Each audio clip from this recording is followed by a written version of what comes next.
Forces Radio and Television Service presents The Bob Hope Show with Les Brown and his band of renown, and yours truly, Bill Goodwin. And now here he is, Bob Hope.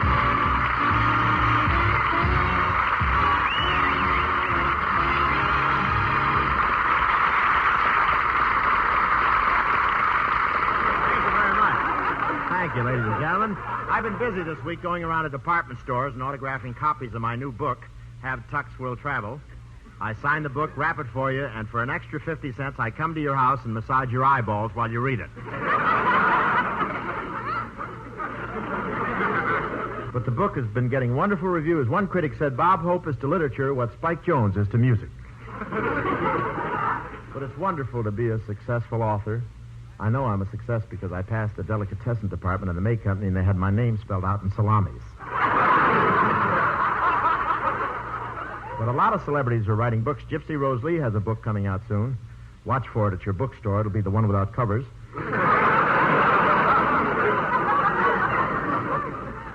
And Gina Lollobrigida has just finished a book. It's called The Second Most Beautiful Girl in the World. It's about Marilyn Monroe. Even King Farouk is writing his memoirs, but it'll be years before the book is out. He's still busy doing the research. But it'll be quite a book. It isn't out yet, and already it's been banned in Boston. Elizabeth Taylor and Grace Kelly bought copies of my book, and you know who asked me to autograph it for her? Marjorie Mays. Thank you very much.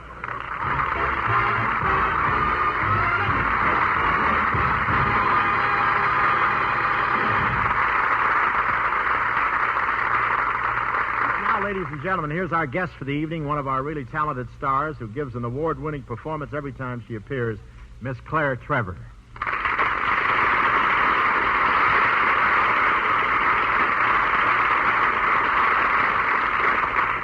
that was very nice. I didn't expect such a fancy introduction. Would you like to say something about my acting? No. Thank you. Oh, Bob, I'm only joking. I think you're a wonderful actor, but why all this bouquet tossing? Well, we like to have a friendly spirit on this show, Claire, while we can. Later we talk about money.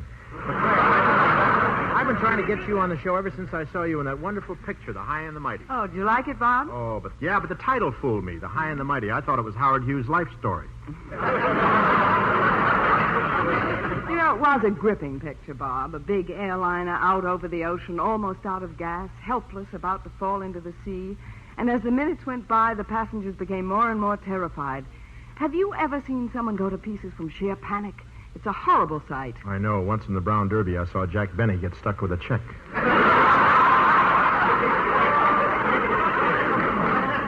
It was awful. He fainted twice on his way to Abbey Rents.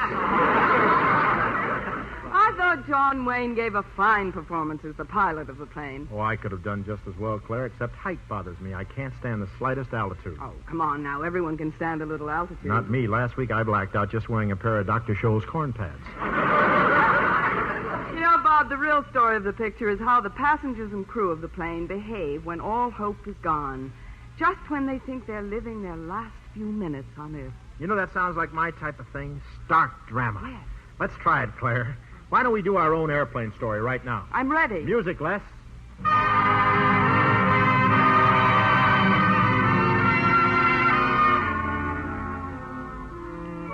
We take you to Hawaii, crossroads of the Pacific, and to Honolulu Airport, where giant airliners arrive and depart. Our story tonight concerns the fate of one of these airliners, its passengers, and its crew.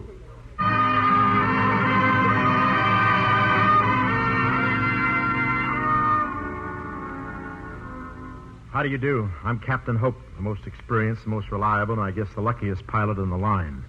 In 16 years, I've never had a crash, never hit the silk, never lost a passenger. The only casualty I ever had was the time I got a broken arm, a slight concussion, and 6 fractured ribs. How was I to know the stewardess was married?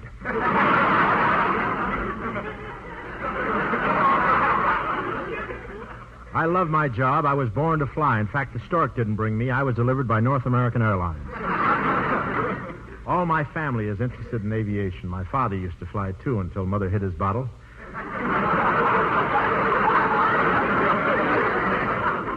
Right now, I'm flying the overseas run from here in Honolulu across the Pacific to San Francisco, 2,400 miles over open ocean. I'm not nervous, but just in case, I bring along a parachute, water wings, swim fins, emergency flares, a rubber raft, shark repellent, and a Bible. With all my equipment, I look like Florence Chadwick's supply ship. Flight 87 to San Francisco will be departing in 5 minutes. All aboard, please. Well, that's me. I've made this flight 100 times, but tonight there's something in the air, or foreboding, a feeling that something's going to happen, that something's going to break loose. I had this feeling once before when I saw Jackie Gleason bend over in a tight suit. I guess it's just nerves. Well, I'll go in the briefing room and pick up my flight plan. What's the weather, Mac? Well, come over to this wall map and I'll show you. Now, there's a disturbance up here in the Aleutians with an occluded front moving in on these isobars, affecting the north to south concentric currents of the polar air mass with a corresponding west to east barometric inversion. What does all that mean? There'll be light smudging tonight in Pomona.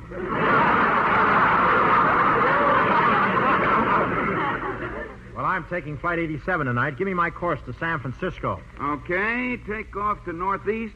Course for first hour, north-northeast. Second hour, northeast by east. Then east by northeast, 2 points northeast until you reach latitude 51, longitude 47. Then straight east, northeast. You got it? Got it. Now tell me one thing. What's that? Where is San Francisco? Well, so long, Captain. So long. Have a good flight. Oh, I will. I never have an accident of any kind because I'm always alert, wide awake. I keep my eyes open. Oh! What happened? I tripped over the weighing machine.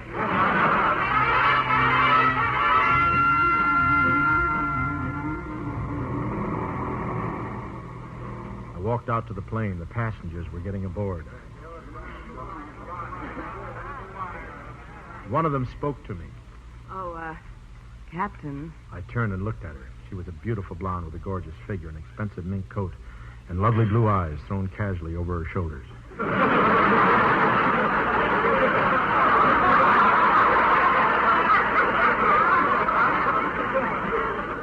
Captain, this is my first plane trip, Captain, and I'm so nervous.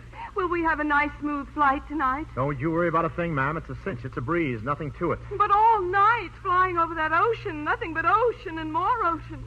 How can you be so happy and carefree about it? I'm not going. I'm taking the train. You know, Captain, you're really cute. Definitely. You're a very handsome pilot. Thanks, but really I was nothing till I took the wire out of my cap. I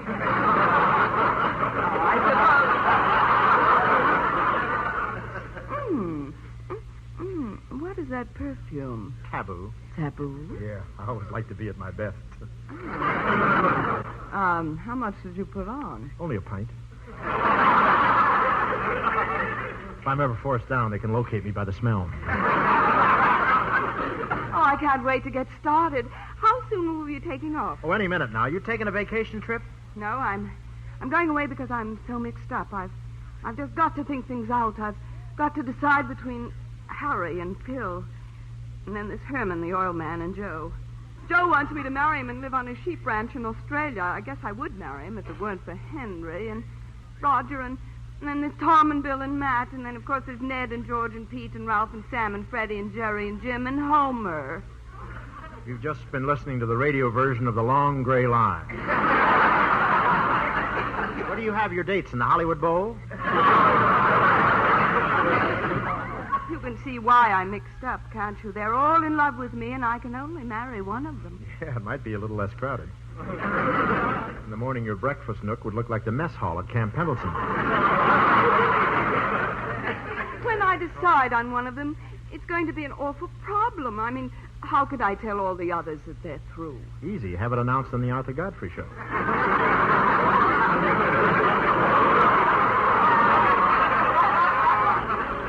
Now loading Flight 87, gate number 3. All aboard.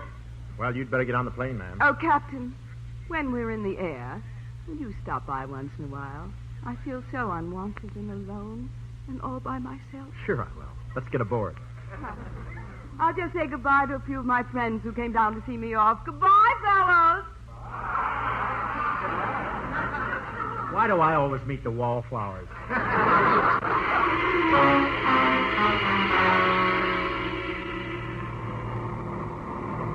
And so, Flight 87 prepares to take off from Honolulu on what seems to be an ordinary routine flight. The passengers are settling in their seats. Good evening, folks. This is your pilot saying welcome aboard. We're taking off to the south tonight. In about 3 minutes, you'll be able to see Diamond Head, the Royal Hawaiian Hotel, and if the moon is out, you'll get a lovely view of Hilo Hattie. Then you'll be able to see the islands of Oahu, Maui, Molokai, and Yucca Flats. It arrived here right after the last A-bomb test. We have a tailwind of 30 miles an hour tonight, folks, so we expect to make a nice, smooth crossing. The stewardess will serve you a little snack after we're aloft, and for heaven's sakes, drink plenty of milk. I'm always working. Thanks, folks. You'll be hearing from me later. Motors sound okay. How are you tonight, Bill? Fine, Captain, but I don't quite understand this flight map. Well, it's simple enough. A straight line to Frisco. Well, what's this curve on the map here? It takes us 800 or 900 miles off our course. Oh, that's a piece of spaghetti. I had my lunch wrapped in it. I wish you'd stop wrapping your lunch in the flight map. Yeah, I got to remember that. Last week I brought pretzels, and it took us 2 days to get out of the airport.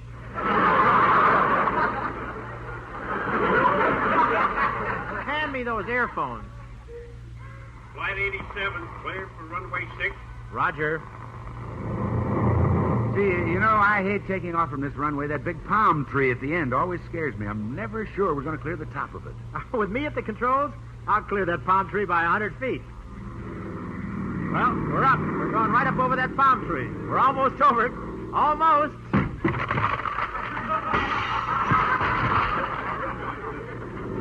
Ah, we made it. Have a coconut?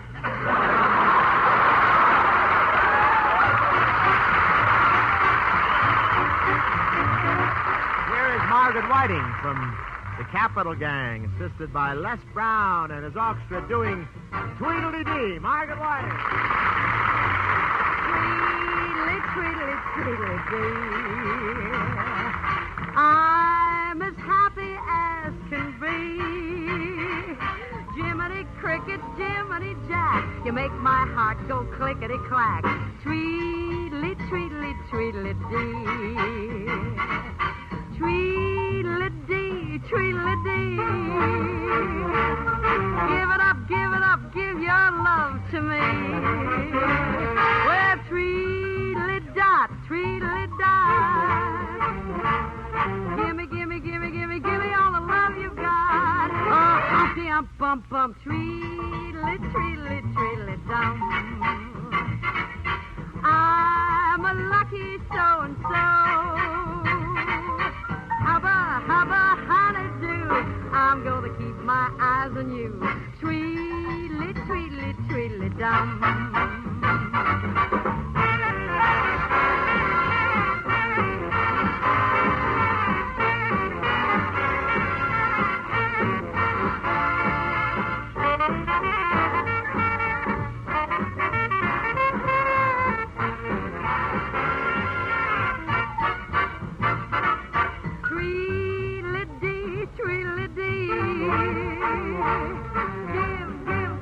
Give your love to me. Oh, tweedly-dot, tweedly-dot.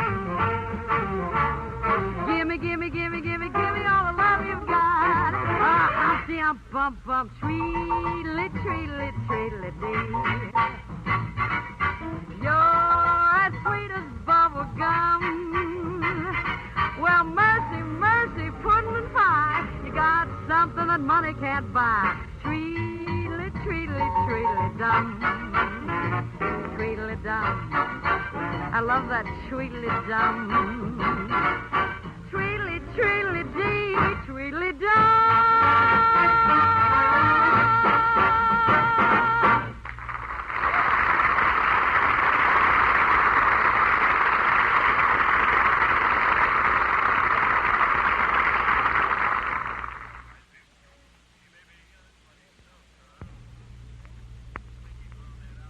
This is Bill Goodwin. You know, someone once said humor's the true democracy. And that's why we Americans can smile when we tell the stories of the legendary heroes who helped to build our country's great institutions and industries. Like John Darling, who who was originally a boatman on the Erie Canal. But as people began to move farther and farther west, John moved right along with them. And it wasn't any time at all before he became the champion of the American farmers. One morning, John was re-shingling the barn. A heavy fog rolled in, but John kept right on shingling till noon. While he was having lunch, the sun came out, and John discovered he had laid the shingled roof 40 feet above the rest of the barn. Now, another time, the farmers were going through a cold winter. In fact, it was so cold that the smoke from John's fireplace wouldn't draw up the chimney, so he whittled himself a paddle, held it in the fireplace under the smoke, and began to fan the smoke up the chimney. After he'd sat there for a while, paddling and singing, he noticed the paddle was getting hard to lift. When he investigated, he found that the cold weather had frozen the smoke as it came out the chimney and turned it into a solid column 96 feet up in the air. In the spring, the smoke melted, and as John plowed the field, he could hear singing coming out of the melting smoke. The songs he had sung the winter before while he was paddling. That was the same spring, by the way, John accidentally broke a bottle of growing tonic which he had concocted. The stuff soaked down into the wheat field, and when John woke up the next morning, he discovered that his wheat had grown as high as the rooftop. Now, of course, you know that story must be true, because the farmers of the Midwest grow the tallest and healthiest wheat in the world. Yes, sir, it is a democracy which lets us tell stories of our legendary heroes with a twinkle in our eyes and a chuckle in our throats. And so long as we continue to laugh together as a people, ladies and gentlemen, we will live together as a nation.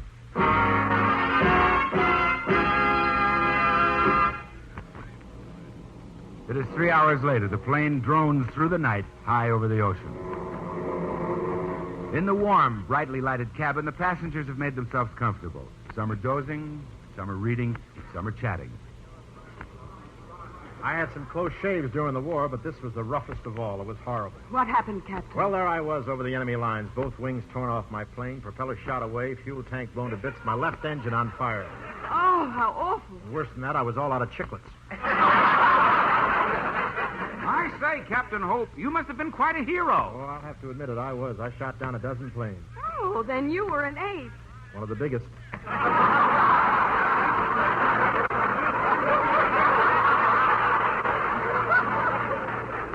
Captain, did you win any decorations in the war? Oh, I did all right. I won the Silver Star, bailed out of my plane over Germany, the Bronze Star, bailed out of my plane over Tokyo, and the Chrome Star. Chrome Star? I bailed out of my new Nash on the freeway.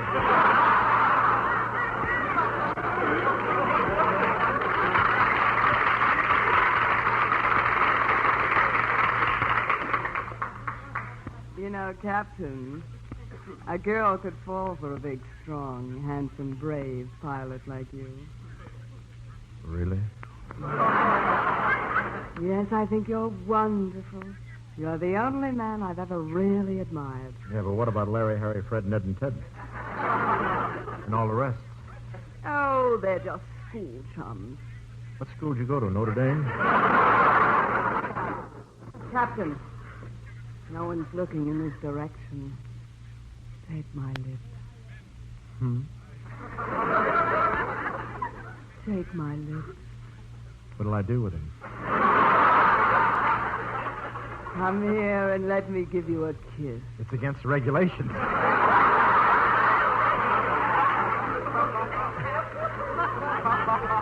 But just one kiss.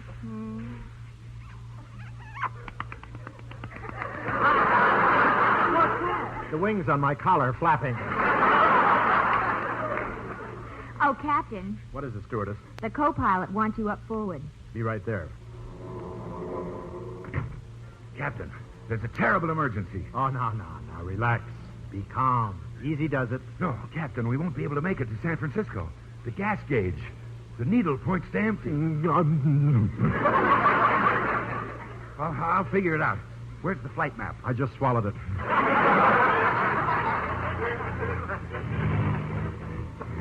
Did you hear that? The tanks are almost empty. What'll we do? Quick, see if the emergency tanks have any gas in them. Yeah, I can tell by rapping on them. Empty. Empty. Listen. Don't get your hopes up. That's where I keep my laundry.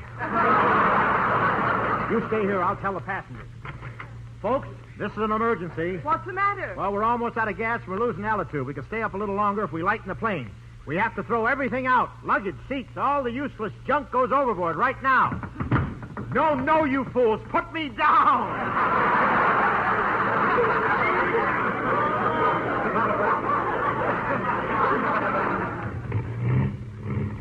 Listen to that. Then I have to pick this week to send my parachute to the cleaners. And I thought you were a hero. You're no hero. You know what you are? You're a sniveling, lily-livered, miserable, yellow, low-down, chicken-hearted, cowardly, crawling worm. Just what are you trying to say? Captain, this is your plane. It's up to you to save it. Get on the radio and call for help. The radio. Good thinking. If we go down in the ocean...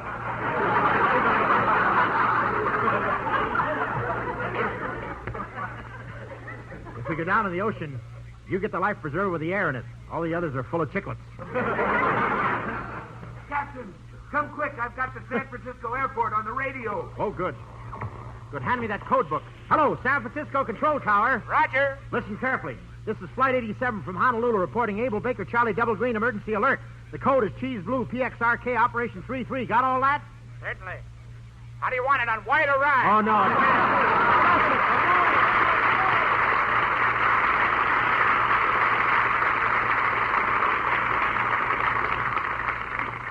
Listen, Kelowna, we're almost out of gas. We're losing altitude. Our engines are conking out, and our situation is very desperate. Yes. Wish I could help you. You wish you could help us. Why can't you? On my lunch hour. Kelowna, in a minute our plane will plunge in the ocean. We'll all be in the water. You hear me? We'll all be in the water. Got plenty of towels? Kelowna, you're the prize idiot of 1955. That's quite a compliment coming from last year's winner.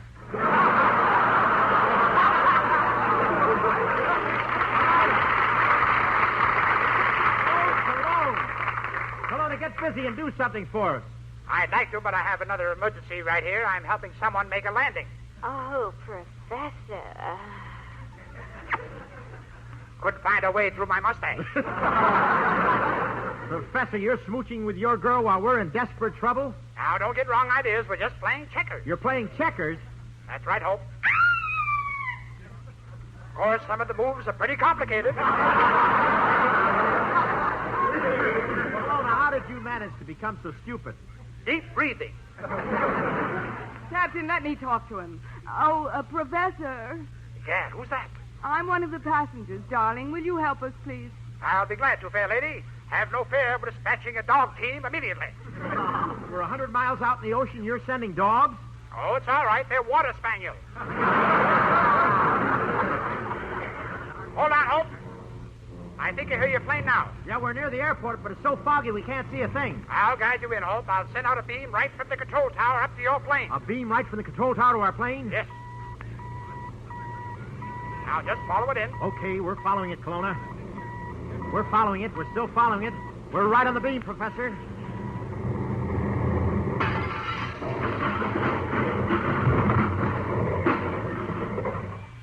Good. Now get off my lap.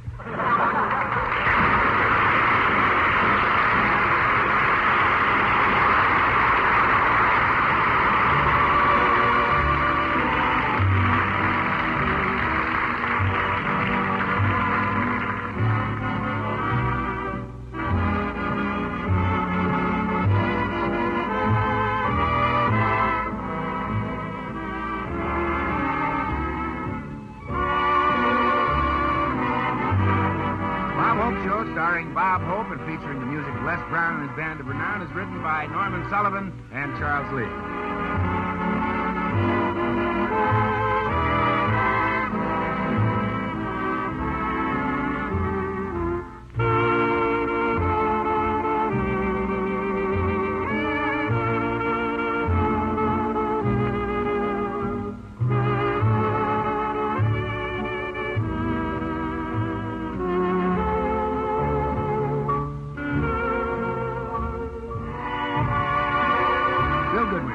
This is the United States Armed Forces Radio and Television Service.